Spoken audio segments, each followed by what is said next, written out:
Welcome to the Sunday Stoic Podcast. This is Steve. I am super excited this week to be joined by Simon Drew, host of the Practical Stoic Podcast.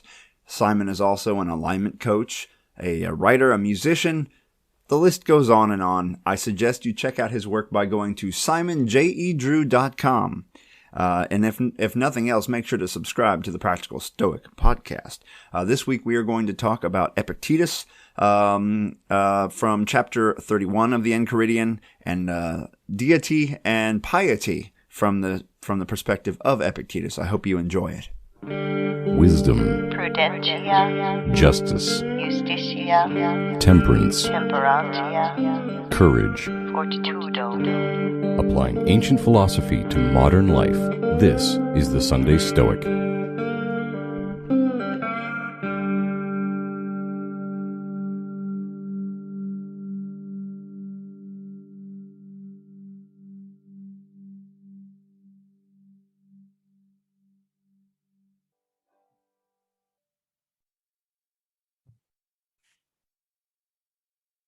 And we're on. Howdy, Simon. Howdy, Steve. Oh, look at that. You can tell it's morning here because my voice is already cracked. I promise I am past puberty. Hey, gee whiz, Simon, would you like to talk about Stoicism today? It's great to be with you here, Steve. Oh my gosh. Oh, this is a classic episode already. Yeah, welcome to the Sunday Stoic Podcast. My name is Steve, coming to you from Conway, Arkansas, of all places on this earth. That's where I am. And I'm joined today by the eminent Simon Drew, podcaster, life coach, musician, all around good guy. Simon, welcome back. Well, actually, welcome for the first time officially to the Sunday Stoic Podcast. That's true. Officially to the Sunday Stoic. This is an absolute privilege. And hello all the way from the beautiful Mooloolaba Sunshine Coast. There's this meme that goes around here on the Sunshine Coast, Steve, every year that for like the 150th year in a row, Sunshine Coast people are surprised that winter is here, because we don't get winter. We get like California winter, but still to us it's surprising because what is this? As soon as it gets a little bit chilly, we're like, what is this? And so well, here we're experiencing summer, full-fledged, oh yeah, Arkansas nice and hot summer. outside. I have to do some metric conversions so I don't give you Fahrenheit, because we're divided by a measurement system here. So let me see. One completely irrational, one perfectly rational and useful. I'll let you decide. It's about 33 outside. How's that? Okay. Oh, that's good. Yeah. Okay. It's been a little warmer than that some days, but it's also very humid here. Now, yeah, of course. You have a California summer. Do you also have the California drought issues out your way? The Sunshine Coast, I would say, is a little haven when nothing bad ever happens. And so we don't have, you drive an hour north or south or west, you're going to find drought-stricken places. I mean, like Australia in general is just, there's always a drought somewhere. There's always somebody suffering from some weather somewhere, which I guess is the same everywhere. Sure. We can work that into our discussion later about cursing the gods and things, right?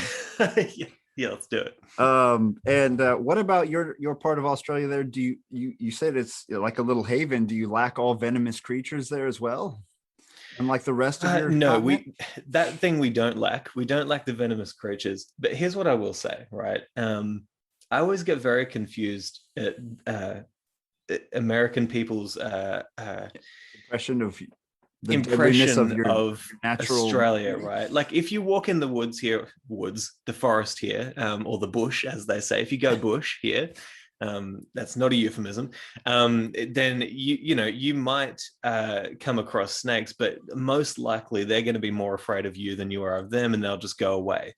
And so we have like super venomous snakes, but they're not as terrifying as being mauled by a coyote or a bear or a mountain lion, or whatever. Here in Arkansas, since I've lived in the house I'm in, I've had coyotes. cottonmouths and copperhead snakes in my yard. So several things that I don't want to be bit by. Yeah, coyotes usually don't mess with you, but there's some weird big coyotes in my neck of the woods. So I don't know. Oh my gosh. Yeah. See, death follows you everywhere, right? Not just Australia with our snakes. Absolutely. Absolutely. And here people might shoot at you. So, hey, you got that too. That's true. That's very, very true. Oh, so today we are coming together to discuss. So I've been on your show a few times to discuss some letters from Seneca. Yeah. I'm working my way through the manual or Enchiridion. And today we are on to number 31 from the Handbook of Epictetus. And this one's about our relationship to the divine, which is kind of an interesting letter. Do you want to say anything before we read it? Your introductions here? Well, what would I say before we read it? All I would say is that one thing that I've been really, really thinking about for the past probably half year, it's been on my mind, has been the Stoic definition of wisdom, which includes a knowledge of the divine, right? So a knowledge of things human and divine. That was kind of, at least that's what I got from the lives of the eminent philosophers from Diogenes, that was their definition of wisdom. And so to me, I've been really thinking about how those two types of wisdom interact with each other. And I've also been thinking about Heraclitus, who obviously was a big influence on the Stoics and a lot of the ancient philosophers. One thing that he said was the oneness of all wisdom can be known or not under the name of God, right? So, you've got this idea that is flowing through that we need to have an understanding of what is divine as well, as what is human. And so I think that might be a good thing to just throw in there, that also when we read this, we need to understand that, well, we'll get into this with the question that has been asked later on, but sometimes we can judge the text based on our modern materialist worldview. Whereas somebody like Epictetus, when he talks about God, when he talks about the gods, when he talks about divinity and stuff like this isn't what a lot of people today would consider to be an irrational belief. There is actually a mythological religious structure underlying the text, underlying his life, that he actually believed was rational and useful to think about. And so I think coming at it from that perspective, we can get a lot more from the text than if we just dive in with our own preconceived ideas of what is true and false and all that sort of stuff. So that's what I'd chuck in. I don't know. What about you? How could I top that, Simon? I mean, it sounds. I concur. What his view of the Stoic view of gods and God, they use it all interchangeably, and sometimes nature and cosmos and logos, and it's hard to tease apart what's the differences and how does this all lie. And of course that's all also superimposed or parallel with probably the more traditional Roman religions, which they were not they may not have followed those religions exactly the same way that maybe the people did in Stoicism, but they still thought of the gods as a real thing, but perhaps they were all offshoots of one single God that has the various attributes. Whether or not that God was anthropomorphic, I don't know that they thought that necessarily. That's just how we like to relate to things. We humanize them so we can talk to them or think about them, because that's what we relate to most. So it's interesting to ask, we can't sit down with Epictetus and say, so what about this? Could you imagine how much we'd be yelled at if we sat down with Epictetus? And we're like, oh, I like Stoicism. He'd be like, when he's always like, show me your shoulders, like, oh, you're a Stoic. Yeah. Let's talk about that. It'll be interesting. So. Yeah, absolutely. So let's go ahead and read the letter, and then we can chat about it. So this is the same translation I've been reading from. Do you have a copy, Simon, in front of you by Actually, any chance? let me see. I can get one here. I did email you one.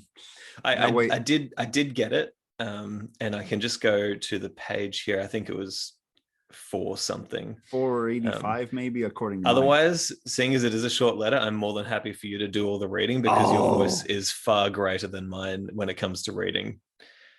So yeah, but you, now to my ears, you have a cool accent, so it makes it better, and okay, thanks, mate. well, you don't have to. Hi, mine. I'm from Arkansas. We don't have to play a game. Okay. Could you just tell me what page the PDF page it is? Sorry. The PDF page, according to my computer, is 485. 485. Okay. Look at me being not prepared. This is what makes this is more. I like to think of my podcast as more like radio than a professional like audiobook production. So, Okay, good. Here we go. I've got it. All right. Coming to you live. Who should start off? The one in winter or the one in summer? Completely up to you. How far are we going to read through at a time? I'll just start, and then when I stop, you start, and then I'll get an idea of what you want to be doing. Okay. Okay, cool. Sure. This sounds good. For piety towards the gods. Oh, by the way, this is letter 31 for those listening. Yes. from the Enchiridion. For piety towards the gods, know that the most important thing is this: to have right opinions about them, that they exist, and that they govern the universe well and justly, and to have set yourself to obey them, and to give way to all that happens, following events with a free will, in the belief that they are fulfilled by the highest mind. Should we pause there? Yeah, let's pause there if that's okay.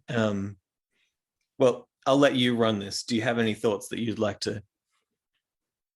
Well, obviously what he's saying here is that the gods exist, as he says, and this is something that's always intrigued me with traditional Stoicism. If you accept this notion that they are controlling in some sense the flow of events in the universe, then you should always be at ease, because you just say, hey, everything's being under the control of the highest mind. So I need not concern myself. That's a reason not to be upset by externals, because those are under control outside of my sphere of influence. It would make it, I could see how, being a traditional Stoic, it would be easier to accept things that happen, because it's like, the will of the gods, It's unpious for me to say, well, what the heck? Why is there a drought? I'm mad. That's unpious. That you're just a toe on a foot in the body of the universe. You are not the whole organism. Things will happen to you, but it's under control. I don't know. It's an interesting way to view things. Go ahead, Simon. Yeah, well, I want to pick up on that, being a part of the body of the universe, because that's one thing that really, really fascinates me about the kind of old world view of things, and the Stoic old world view, which is that, in the same way that your body is just made of atoms if you break it down far enough, and all those atoms go into bigger systems that then go into even bigger systems that then serve you.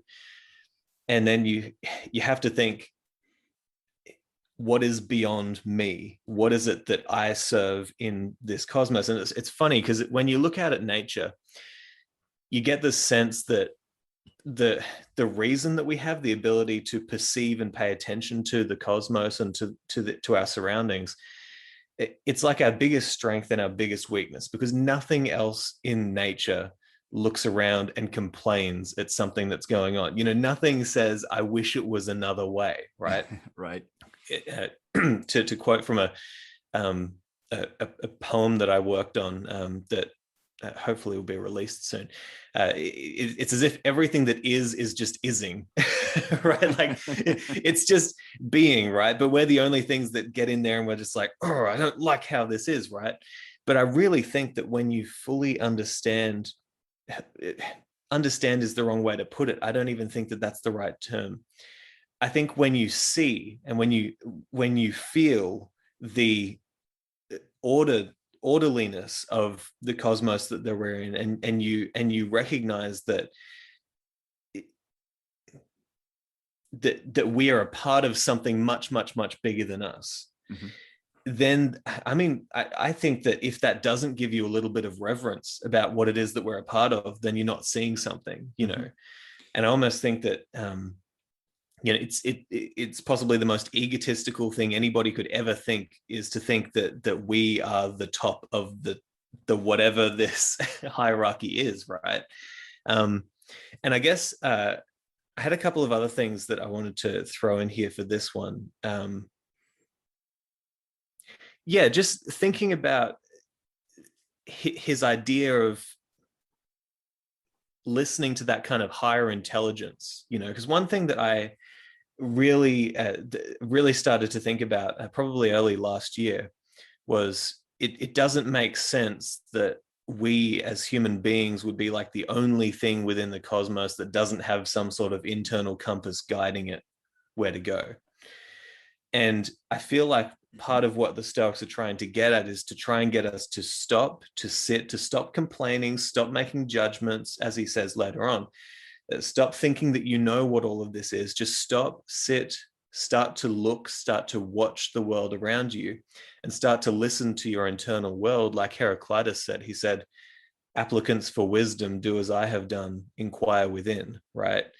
Inquire within and see if you can listen to that higher intelligence that is a part, that you are a part of and that you serve.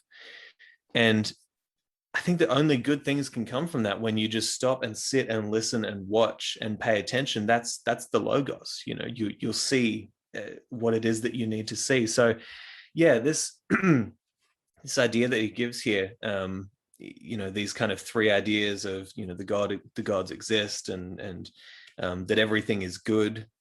And I don't know, like with that everything is good thing, I think the only thing I'd add there is that, you know, people who have had divine experiences, mystics, you know, philosophers, theologians, all throughout history have come to this place where they see that everything is good, you know, because it's like, well, it's higher than me, it's bigger than me. I'm not going to be the person who judges that. I'll judge myself, but let's just see if we can get to that place where we understand that everything is good. And I think that once you get there, it's a beautiful place to be, you know, to see that, like the Taoist farmer, you know that story, right? Yeah. Who am I to say what is good, right? Yeah, who am I to say what is going to happen? It's egotistical to think that we could even predict what will happen.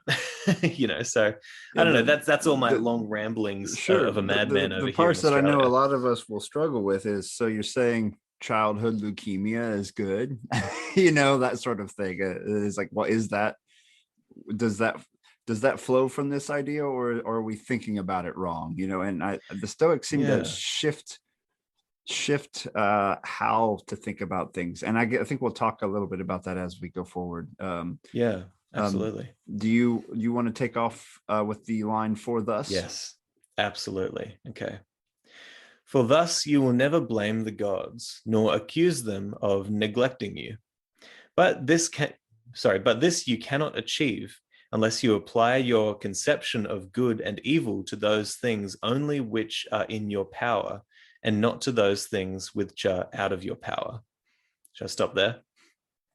Sure. Oh, actually, there is an important part. Oh, yeah, there is. There's. Go ahead. For if you apply your notion of good and evil to the latter, then as soon as you fail to get what you will to get, or fail to avoid what you will to avoid, you will be bound to blame and hate those you hold responsible.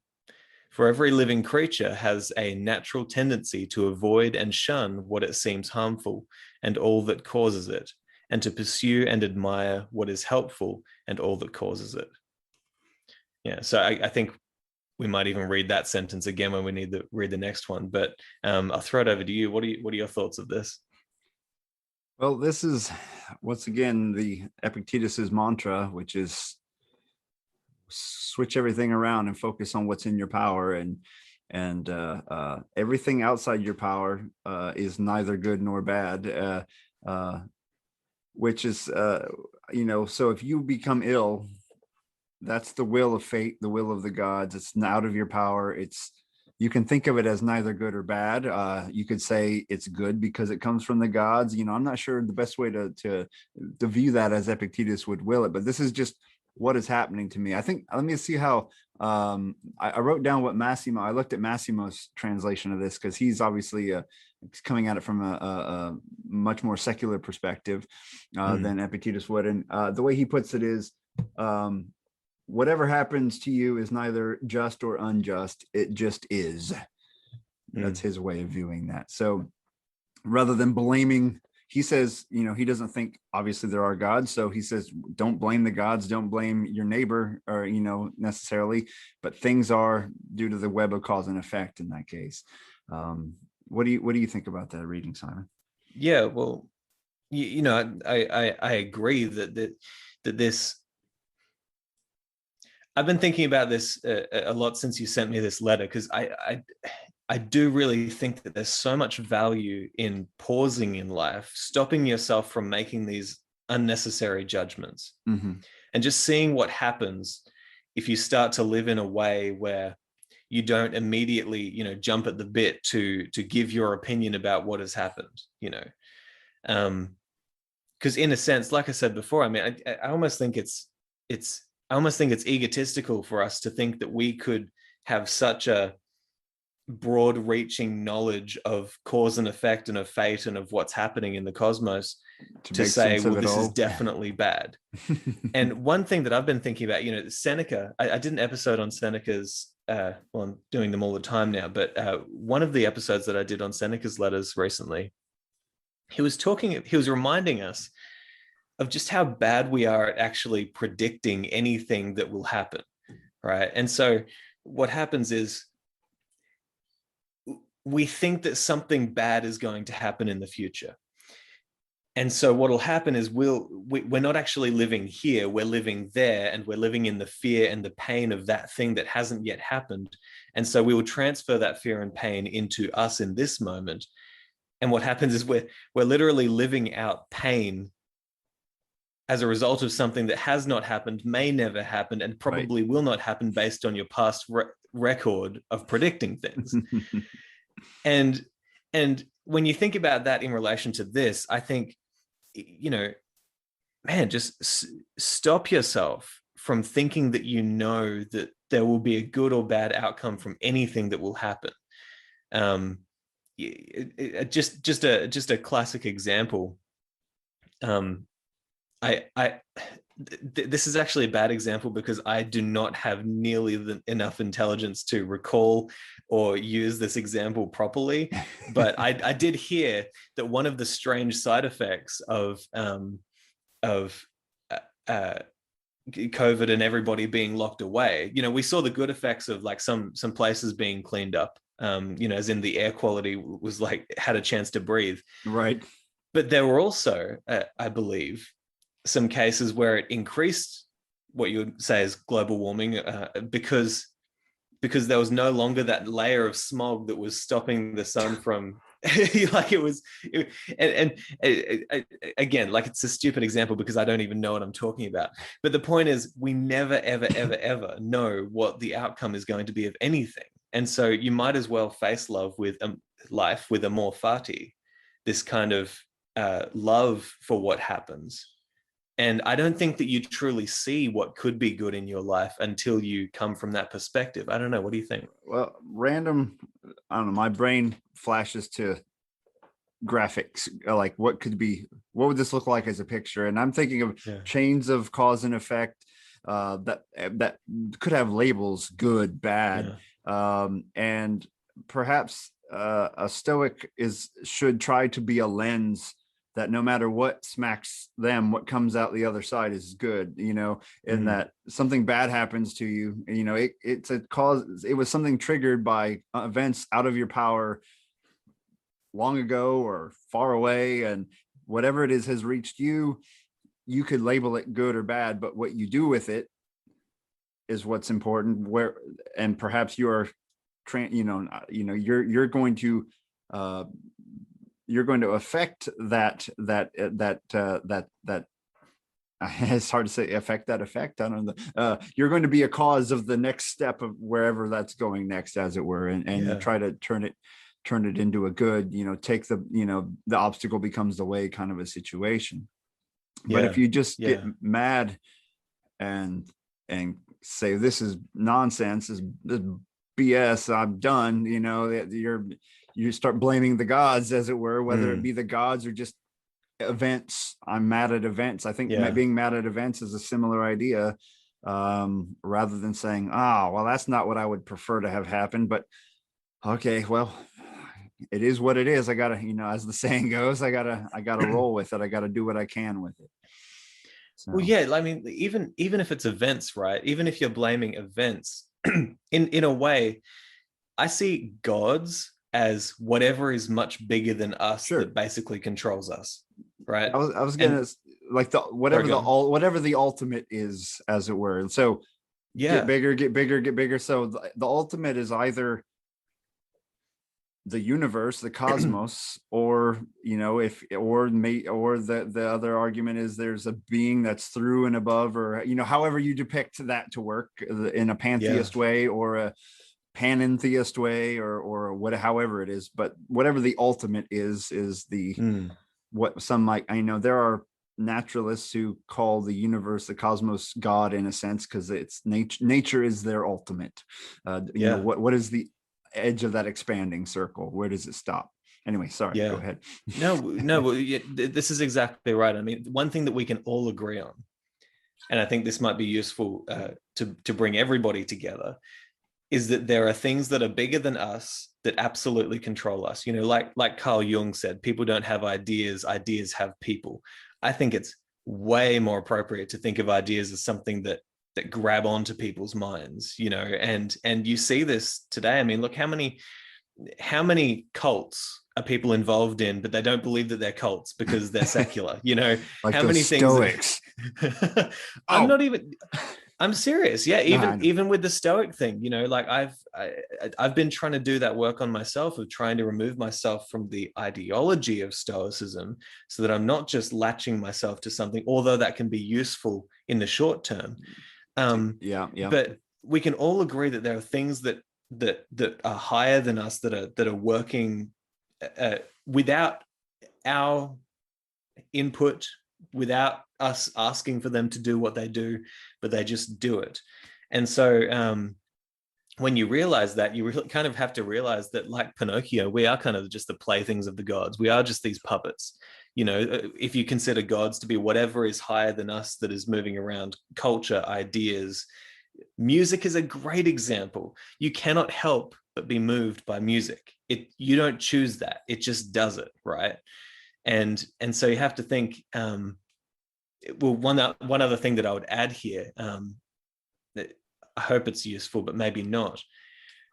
I think that when I think about, say, the Bible and the prophets in the Bible, I've come to see prophets in a different way, not as I think I see prophets as people who come along and say, you're all following something that is untrue, or you're following these false idols, right? Mm-hmm. Or you might think of it as you're all disconnected from the universal laws of how things work. You don't see the truth of what life is about, and you're going to pay a big price for that. And if you don't turn around soon and see, then you're going to pay the price. And there you go. I'll just give you that information, right? And I do think that we're living in a time where people are just being pulled in every single direction, by all of these different ideologies, all of these different schools of thought or ideas or things that captivate their minds. And look at how divided the world is becoming, and technology and Facebook is a god. I see Facebook or, you know, social media companies and stuff like that, they're idols, you know, because you can give your attention and your time and everything you have to these things, and you hope right? they will reward you with likes You and hope, follows. exactly, you know. So yeah, it's I love thinking about this sort of stuff, because when you start thinking outside of yourself, you start to see that there's all these worlds that are moving above you and shifting people around. And yeah, it's kind of it's freaky, but it's useful. I don't know. I think Facebook is an extension of Zeus. I don't know. Who knows? Time will show, right? That's right. I'm working on trying to write up something comparing Stoicism in particular, but religion and philosophy as a form of homeostasis, because I'm a biology teacher, and you know, biology homeostasis returns you to a set point, where Stoicism tries to keep you from doing certain things in excess and returning you to a more moderate set point. Whereas some parts of biology ramp things up, like kind of like saying, "Ooh, I want this, I want more, I want more, I want more." Anyway, just a random side note, trying to tie things back to the natural world, something I'm trying to stew on in my head a bit. So can I just add to that? Oh, please. Because one thing I find very interesting is that, and I'm really glad that you said that, because I think it was Jordan Peterson who said that he felt that the biologists didn't actually take religion seriously enough as they should have. Because I mean, if you're considering the natural world that we are a part of, you know, we're in this layer, and then you've got culture, which is within the natural world, which is in the cosmos. It's like everything has to be accounted for, right? Like you can't just say, well, this is all a part of, you know, evolution, but then that's it's just a glitch. It's like no, every single civilization has had some form of religious practice, some form of worship, some form of feeling a connection with what it is that we're a part of. That's not arbitrary, you know. That's so intrinsically a part of who we are. And yeah, when I think about that, I think it's there for a reason, and people find their religion whether they are in standard religions or not. Right. People will find their religion. They always do, like we have done with Stoicism. You know, let's not be silly about this. I mean, I left church when I was younger.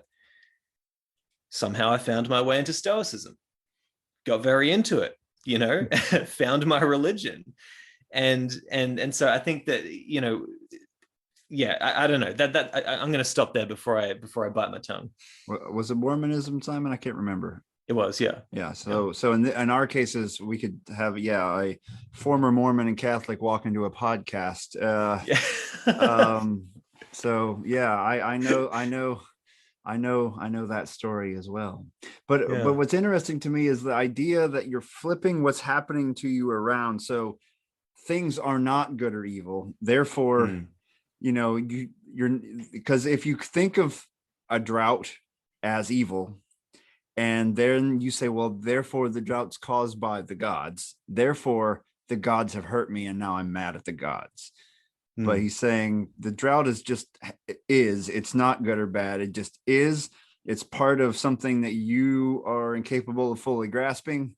You need to focus on the things in your power and move on. That's kind of the feeling I'm getting here from Epictetus. Absolutely. So he says, let's see here. Where did we leave off exactly? I think, okay. So you said we should maybe redo that last sentence. Yeah. Was it for everything living? For every living creature has a natural tendency to avoid and shun what seems harmful and all that causes it, and to pursue and admire what is helpful and all that causes it. It is not possible then for one who thinks he is harmed to take pleasure in what he thinks is the author of the harm, any more than to take pleasure in the harm itself. That is why a father is reviled by his son when he does not give his son a share of what the son regards as good things. Thus, Polynices and Ediocles. I'm not sure. These I know they are sons of I'm gonna lose my story here. They're sons of Oedipus, and they were going to possibly either one could have the throne, and they fought each other and perhaps killed each other. Okay. Were set at enmity with one another by thinking that a king's throne was a good thing. That is why the farmer and the sailor and the merchant and those who lose wife or children revile the gods. For men's religion is bound up with their interest. Yeah. I guess I'll throw something in here. The thing that I wrote down that I thought was interesting about that is look at the way that Epictetus is speaking about life. I love that he's talking about, look, everything is drawn towards that which is good for it, and is kind of repelled by that which is not what you might say good for it. I like seeing a philosopher who uses that kind of language as if they're sitting in nature and they're watching it and they're trying to gain some lesson. That to me seems more like the logos than anything, right? The logos is when you stop judging, when you stop thinking that you have enough intelligence within you to know everything and to know that everything is good or bad, be a little bit like Socrates, recognize that you know nothing, which is definitely the start of wisdom, right? And then what you do is you watch the world around you without judgment. The best way I've heard it described is almost like a snake. The snake isn't watching the world around us thinking, well, we don't know, but it's probably not thinking that's good, that's bad, right? It's watching and it's looking at what happens.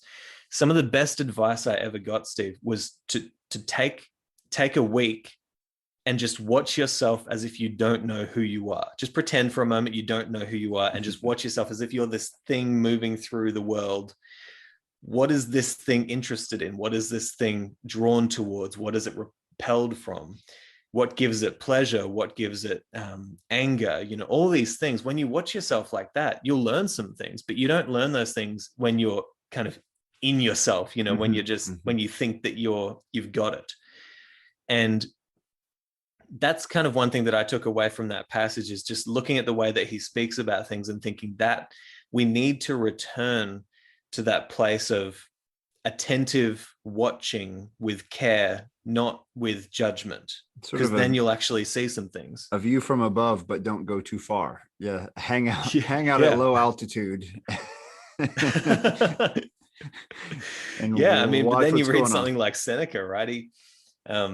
It seemed like he went to the outer space and into the stars and was flying around on a magic saucer or something like that. This guy, but go on. And I don't know, what are your thoughts of that? Well, I think like you said,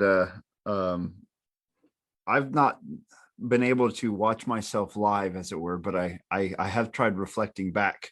What would an observer say I'm into? Because you might think of yourself as this person, but then you're like, boy, I sure do watch a lot of television for a person who claims to not be into television, or I sure, that sort of thing. I'm sure I'm a hypocrite. You can catch that if you don't look at what you claim to be, but what your actions say you are.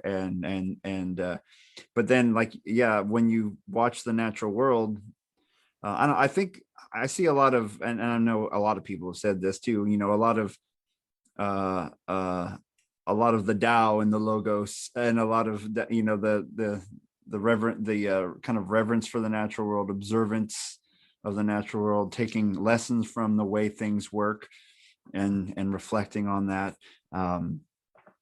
And I know I've seen how many times this is happening in my own family. Hopefully no one listens, where people are not getting what they consider to be a good, like scraps of meat thrown to dogs, right? Someone wants something, someone else gets said thing, and then anger rises and feuds ensue, and and once again, who's to say what is good and bad, and so on and so forth. But then when you don't get what you want, I can see those who are angry then resenting the decision maker, the author of the injustice, and in this case, we're extending that all the way out to Zeus or whoever it may be that he is referring to here. If you don't reflect on what is in your power properly, then the hardest one for me to think about is, let's say you believe in whatever deity you wish, and then your child dies, which I'm sure was a very common thing at the time of this writing. It's still common in some parts of the world, unfortunately. How do you think about that in a Stoic way, where you're not like, okay, I think there's a being who may or may not, maybe they can't control all things. Depends how you think of this author of things, but they are in charge of everything, and my child that I loved is dead, and they were, as in my eyes, the most innocent being in the world. I am now upset with the deity, right? And he's saying that is the wrong way to view this, and once again, I think the way Massimo put it in his book is that we are like a digit on a body. We are not the most important. The gods are not sitting on your shoulder dictating individual human lives. It's all about the cosmos as a whole, perhaps, is the way that they're thinking about this, rather than you as a person. And so we have to think about good and bad in a different way than we would if we were Christians, thinking about an angel in the room helping us out. It's a different kind of view of the cosmos. Yeah, no, I love that. And I think it's so necessary to get to that place, right, where you stop thinking that you have you stop having the audacity to think that you know best or what would be best. And I take inspiration from that song. We didn't start the fire; it was always burning since the world was turning. This whole thing that's happening right now, it's a fire, and we don't get to stop that. We're just watching it burn, right? And it will always be burning, whether we're here or not. I think obviously it's tough to think about, when really quote unquote bad things happen, but also don't knock it till you tried it. I mean, don't mock this system until you've actually tried standing back and saying, okay, like the practice that I do. You'll be glad after our last conversation, I actually started doing kind of like an ascetic practice, just trying to, actually, it came from a place of ego, so it's probably not that great. But I met up with an old friend and at a party, and he was telling me how he was actually my music teacher from when I was younger, and a great guy. And he was telling me how he was doing cold showers. And so I thought, well, if I'm doing a Stoic podcast, I better start doing cold showers.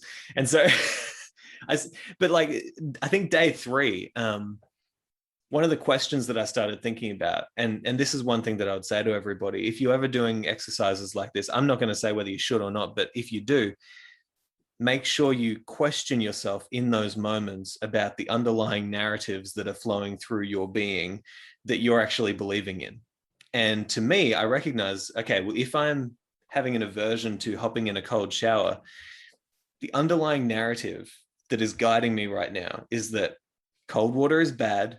It's going to be bad for me, and it would be better if I didn't do this. And then the underlying narrative beneath that is that it's like, how weak of a person do I believe I am if that's a painful thing, if that's a bad thing? And you start to see, if you really watch yourself, again, like a snake, like you watch yourself in that moment when you have a bad feeling or an aversion to something, think about, what is that narrative that's going on? What's happening underneath there? And you realize that there are all these stories that flow through your mind that have no bearing on reality, but they're just these things that are flowing through, and you're just picking them and saying, yep, good enough, I'll go with this. The shallow autopilot thinking rather than applying principles kind of thinking. Yeah, exactly. One thing I was just thinking of when we were just talking, I was reading a modern translation of Seneca's letters the other day, and it has a lot of footnotes and things. And I read about Stilpo. I'm sure you remember him, the I have lost nothing guy, when they burned this village down, and I carry my goods with me. And the footnotes had some interesting info in that. And we were talking about, losing a child, blaming the gods and all that, losing a loved one. And according to Stilbo, if I remember the footnote correctly, his view was like a farmer with a tree. If a branch dies, that means you're going to be cautious and take care of the rest of the tree more mindfully. If you have a family member that dies, that you can turn that to a good, as it were, by remembering to spend more time with who you have remaining. And so it's another way to think about it slightly differently. Not that it's like, yay, grandma's gone. That's not it at all. It's not like grandma's dead and that's a good. Grandma's gone. What can I do to make, because everything's about your choice. What can I do that's good? Taking this lesson into heart and applying it to something. And thinking about it deeper than you might otherwise think about it. Well, I mean, that's no different to what, here we go, the best Stoic of all, Tony Robbins. No, I'm just kidding. But he said act as if life is happening for you, not to you, which is basically another way of saying amor fati, love your fate. It's the same idea repackaged. And if you have that idea, then like you say, you're not going to think, woe's a me, life sucks, and I wish this didn't happen. You'll think, oh, okay, it's happening for me. What can I take away from this? And man, I think especially like I one of the ways that I've thought about Stoicism, I'll throw this idea over to you. Tell me what you think. If you think about ideas and philosophies and principles as these things that find us, we don't necessarily find them. Sorry. When did Stoicism really start getting popular in our modern time? Well, it started getting popular around the time where we started getting pretty damn hedonistic. like the barriers of morality are caving in. We live in these societies that are just constantly feeding more to our desires, more. I want more. And then Stoicism kind of reemerges, right? And you might all call me crazy, but I think that you could see it as a battle of the gods, of this kind of world where this kind of hedonistic god of, give me more pleasure. But then the kind of ascetic practices of Stoicism come along and balance the whole thing out, and say, hey, hang on. And so you see a lot of people moving to philosophy now because they see that it gives a deeper satisfaction for life. And I can't help but think that that's almost like a battle of the gods situation where these ideas are coming in and bringing us back into a harmony in our society and making us realize more important things, or, and so, yeah, to me, it seems like a lot of the time we act like spoiled, children when we don't get what we want. But we need to be grounded and reminded that whoever told you in the first place that this stuff was given to you, who told you that death wasn't a thing, right? Who put that crazy idea in your mind that you would never experience death or suffering or pain in your life? That's the whole idea of Christianity, for example, is that life is suffering. Look at this, the best possible person you could think of on a cross, rotting away. That's the image that they place before us. It's like, whoever told you that wasn't exactly what life is like. And so, I don't know, I'll throw it over you. What do you think? I think it kind of goes back to my attempt to relate Stoicism to homeostasis. Yeah. We have a set point for our body temperature. When we get too hot, we sweat, we return to set point. When we get too cold, we shiver, we return to set point. Stoicism tries to keep us from, and Stoicism, unlike some philosophies, some philosophies say, no, give up everything. But it says, no, live intelligently where you are with what you got. You don't want to crave more. You don't want to go, I need more, I need more, I need more. You say, I'm happy with what I have. You don't have to give everything you have away to be a Stoic. You might give away the things that you realize cause you to live unvirtuously, and return to set point. That set point is just such a great way of looking at it, because you can go real high and then you can go real low, and set points can change depending on your religion or your philosophy. Like when you're sick, your set point changes and your body temperature goes up. Your set point, if you decide to be a cynic, your set point for what you own in your house is going to be set way different than if you are Aristotelian or something and you're living a different philosophy. You know, if you're a Christian versus, you know, some other Buddhist or whatever, I'm sure the set point for certain things will be in different places. But yeah, I think a lot of it for us in our Western, we'll call it, societies, we could have, if we wanted to, we could have a package delivered to our house every day full of junk, and we could just keep that going if we wanted to, and our house would be full. But we have to know why we're doing this. What is the driving force here? Why do I want this? Is it going to help me to live a better life, or is it going to, am I lying to myself and deceiving myself into thinking I need this thing? And that's all about that deep thinking again, that living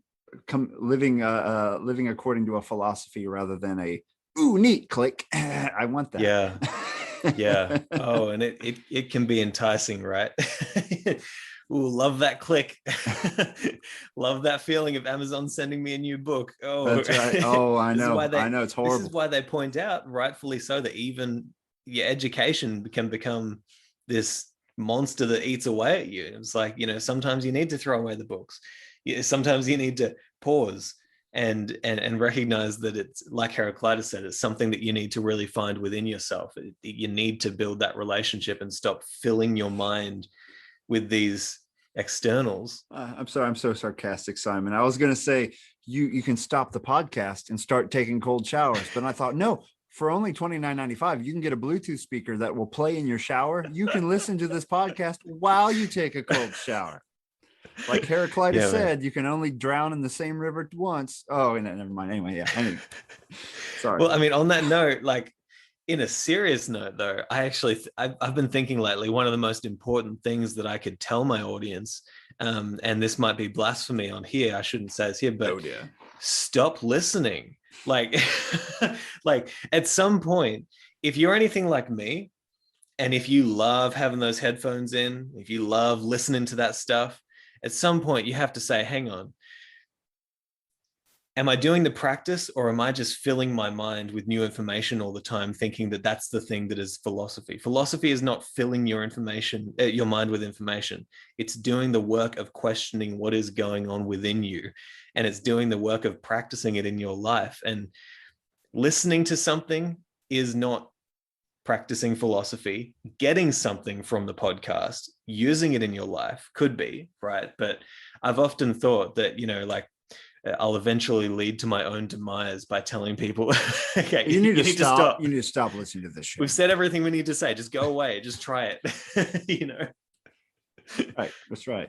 All right. So let me dive in and read this. Yeah. Why don't you, I think we're about done with the letter. Do you want to knock it out? Sure. Wait, now, where did we get to? Oh crap. I lost. Is it therefore he who makes? I left with one of my favorite lines, which was about religion.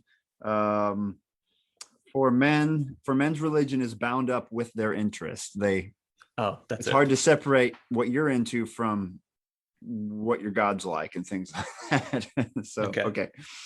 Heck yeah. Yeah. A great point as well.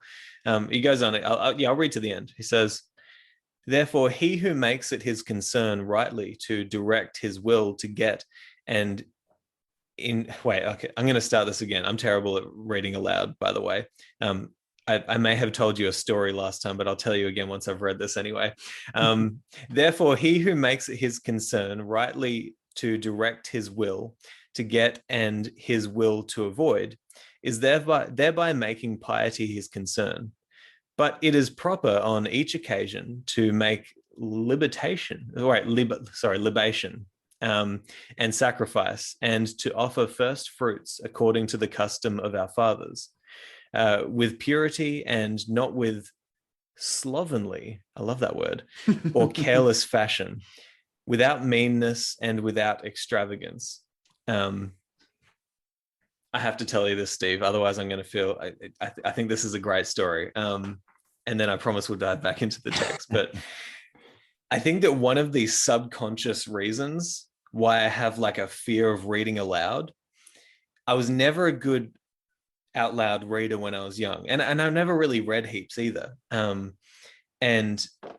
remember one day at church, I was in there and I had a particularly mean Sunday school teacher. No, not particularly. He wasn't the kind of guy you look up to and respect. Right. Yeah, he was kind of this depresso kind of guy, anyway, the point is I didn't respect him. I didn't really like him. And he was somewhat of a bully type. And so it came to my turn to read this verse in the Bible.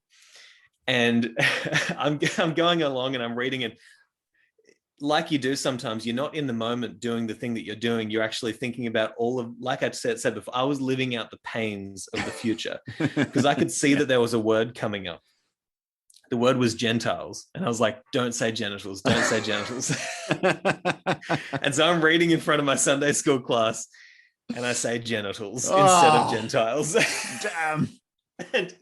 And everybody laughs. And I think that subconsciously that like linked in with, it really grabbed me and it made me, I'm still getting over that inability to comfortably just read something without judgment of myself. It's like when I read something, I'm watching myself, it's, right. Here it comes. I'm going to mess up. Yep. Here it comes. I'm going to say genitals. But, and you did just now.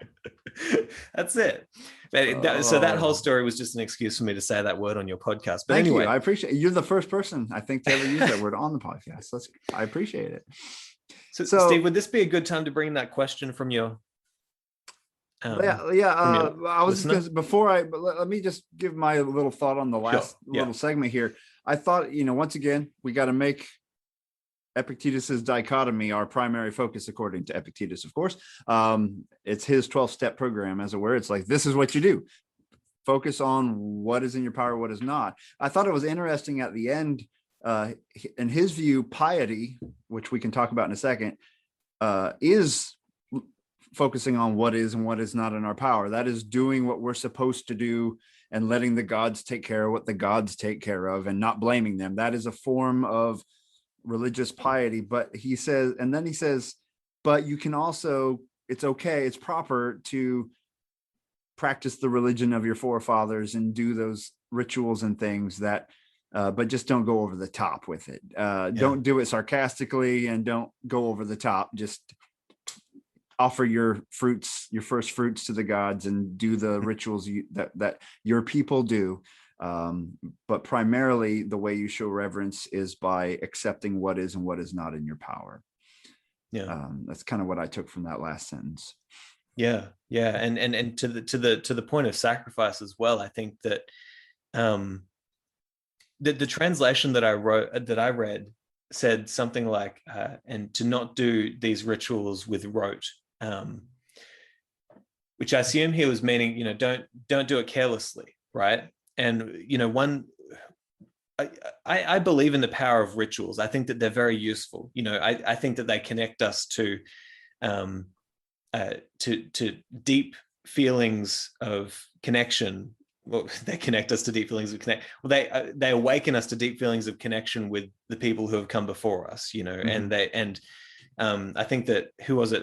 Rupert Sheldrake, I think, has this idea that he's this scientist from England, and he has this idea that there's this memory that travels with rituals, in the same way that Confucius says you don't get the way without the rites. You don't get the ancient memory from your forefathers without the ritualistic practices of these traditions, because to imagine that these traditions are just without purpose and silly and irrational, it's like, well, they've always been with us. We've always been doing it.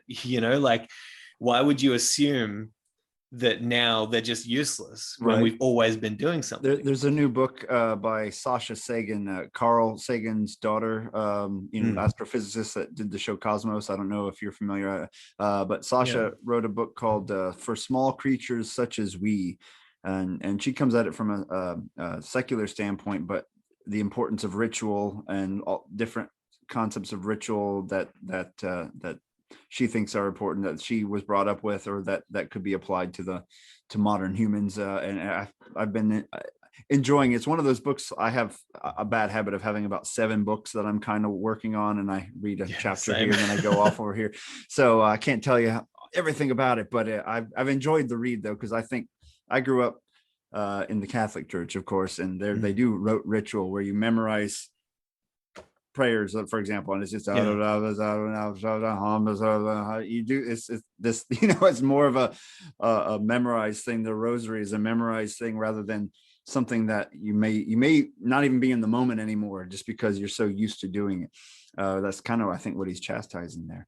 But I do know the power of ritual, whether it be an initiation or a group of people all doing the same thing, and you feel that connection, and then knowing that people 100 years ago, 1,000 years ago may have been doing a similar ritual. That would be a very powerful thing.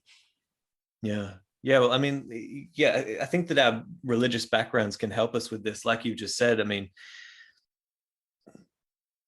one thing that I certainly noticed when I was growing up was that, people obviously pray in religion, and I never started thinking about prayer in the right way, I think, until recently. It's like a meditation, you might think of it. It's supposed to be, but what I saw when I was growing up was that there were some people who would pray with conviction, and you really felt their prayer. Like, you really felt that you were there with them, and that you felt that conviction. It transferred to you.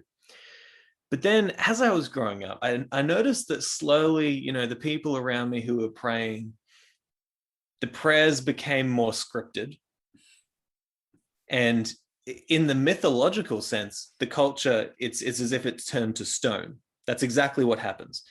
Your culture turns to stone when you start doing your rituals, it just in the same way that you've always been doing them, by the script, by this, by that. And then it just becomes words, right? And so instead of actually thinking about what you're praying about, you're just saying, Heavenly Father, bless this food that will nourish our bodies, and we pray that we'll have a good time tonight with each other, and we'll have good, and then amen. And everybody says amen. The only time it's with real conviction is when they're like, let my sports team win tonight. Dear God, please let them win. See, we'll find our religion, right? You'll find your conviction to some ritual, right? But I thought, man, that's exactly what happens. Your culture turns to stone, and your job is to bring the vitalizing, revivifying water back to your culture so that you actually feel something when you're doing these rituals. So I just thought, when it comes to there's a question here, like, do you really take anything seriously if you're not willing to sacrifice and with conviction? Right. I like this idea of sacrifice because I mean, it's that idea of, it's easier for a camel to fit through the eye of a needle than for a rich man to get into heaven. Why? Because the rich man won't give up what he thinks is his, right? He won't give it up. He's still attached to it. He still desires it. And to give of your best, whether it's the first fruits or whether it's giving your best towards something that you think is important, it means that you're taking life with a certain degree of seriousness, that you actually recognize that there is power in your actions and in giving up something that you conceive to be valuable, and recognizing that you're fine without it. It doesn't belong to you. I don't know. Mm-hmm. What do you think? Well, this kind of like tithing, give 10%. A lot of people give 10% of their income to their chosen religion, especially I'm familiar with Christian religions anyway, and that's the number that tends to come up. I think it's based from the Bible itself, I didn't know too many people personally who my family would be like, here's a $5 bill for the week, thank you very much. It wasn't like, here's $600 or whatever. Well, $5 might have been about 10% for my folks when I was little, but they didn't have a lot. But it takes a deep seriousness in that sense, and so we could extend that idea outside of a formal religion, kind of like how serious are you about your philosophy, and how are you willing to give up? And we're warned by the Stoics, you're going to have to give up some things for now if this is your path. And but hey, we're running long here, and I don't want to hold you up too long. Let's get to Jared's question before we run out of time. So one of my patrons asked a question. He says, piety is defined as, quote, a belief or viewpoint that is accepted with unthinking conventional reverence, unquote. He says, is piety something that Stoics should aspire to? Taking an unthinking, unquestioning view of reality seems to plant the seeds for inaccurate thinking and beliefs. Wouldn't it be more correct to test our assumptions about reality, to accept things as they are, but not rely on unquestioned beliefs as guidance to interpret the world? So, Simon, I know you said you were thinking hard about this question a bit, and you want to give us some thoughts? I guess I would first, let me throw some thoughts over. Firstly, I also did my research and I looked up the definition, and I felt like there was a bit of pick and choosing going on with the definition, because there's another definition that comes first. Okay. Which is the quality of being religious or reverent, right? Which doesn't necessarily mean having an unthinking way of looking at life. This is what I meant when I started the episode by thinking, well, we need to recognize that Epictetus is not saying we need to accept things with unthinking and, an unthinking attitude, because he actually thinks about this and he actually believes it, right? Like he actually thinks that this stuff is true, right? The way that he looks at the world. And so he's definitely not saying that. He's definitely not telling us to not think. But is he saying that we should be reverent in life? I've been thinking about this for a few weeks, actually.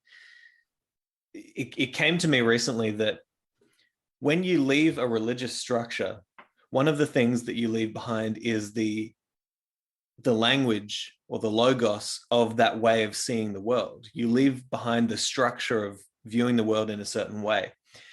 And you leave behind words like reverence, righteousness, virtue, holy, sacred. Yeah. Oh, they're sacred. all these words, right, that we leave behind when you move into a secular world. But what do these words mean? And I don't know. I think that if you look out at what's happening in nature, in culture, if you truly pay attention to the stunning nature of what it is that we're all a part of here, even with the suffering, there's still something about life that is completely amazing, right? And it deserves a reverence. It deserves, like, what is holy? What is sacred? Do we ask these questions? And so to me, I think when I think of piety, I think of a reverence in life, a recognition of what is holy, what is sacred, what is to be taken with a degree of seriousness and reverence. That's what I think of. And I think that, of course, the Stoics would not say accept something unthinkingly, but all of the Stoics talked about God or the gods or universal nature or the cosmos, whatever you call it. They talked about higher realms that we don't necessarily get to travel to, but that we get a sense of through the logos and through our reason, right? And so I think that it's looking at it from the wrong angle potentially. That's what I think. I know Marcus, we quote this a lot, but Marcus famously doesn't unquestioningly accept how the world works. He at least entertains God or atoms, and comes to the conclusion that either way, Stoicism is probably the way to go. If it's the gods, then it's reverence. It's a way of showing reverence to accept their will as it is, and to take control of your own decision-making process and live the best way you can.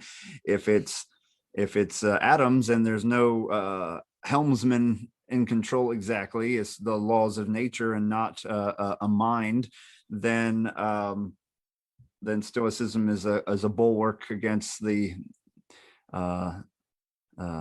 what's the word I want to say, like vicissitudes. I don't know if that's a word. Against the uncertainties of the vagaries of life, the uncertainness of life. It's a way to survive being bounced around by the wrestling match that is life. As he says, it's not a dance, it's a wrestling match, and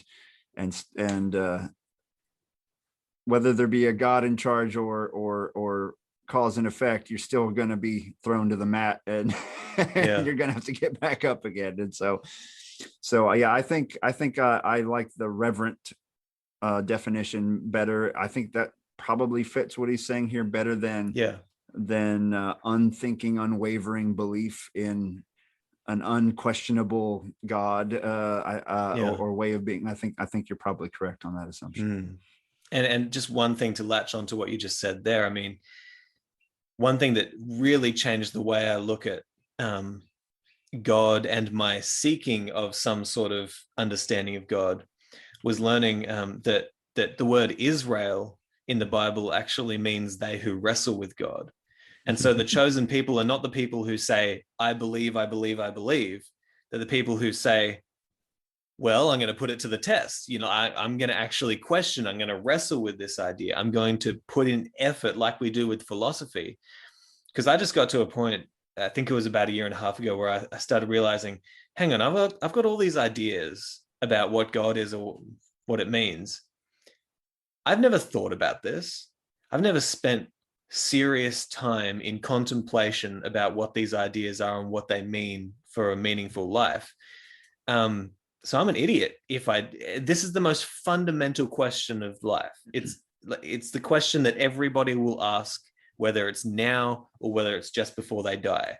It's like, what is it that we're all a part of here? That's the question of God. And I think that you don't have to accept it unthinkingly.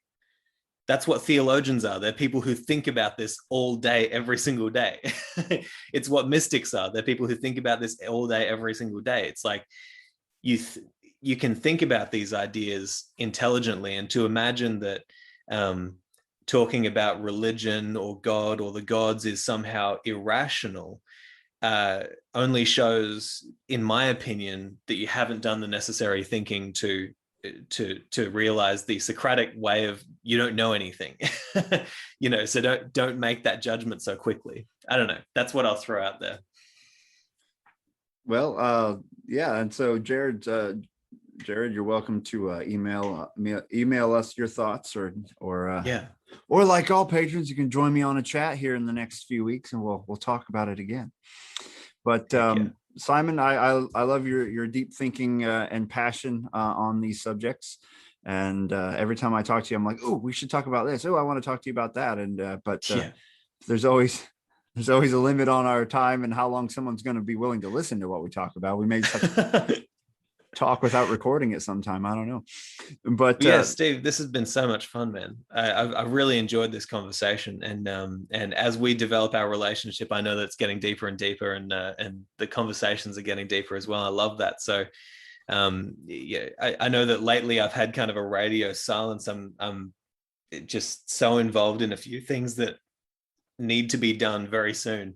But I imagine that there will be more time for us to get together very soon. I'm looking forward to it. Sounds great, Simon. And for all my listeners out there, let's see if Simon remembers how to sign off on the Sunday Stoic podcast. Oh, heck yeah. Carpe diem. Carpe diem. Okay, cool. I wasn't sure if there was supposed to be something extra there. I'm so sorry. I just ruined it. I am not a fancy man. So Carpe diem. Thank you for listening to the Sunday Stoic. Become a member of the Sunday Stoic team. Earn rewards by becoming a patron at www.patreon.com/SundayStoic. Contact the show by emailing sundaystoic@gmail.com. And as Steve always says, carpe diem.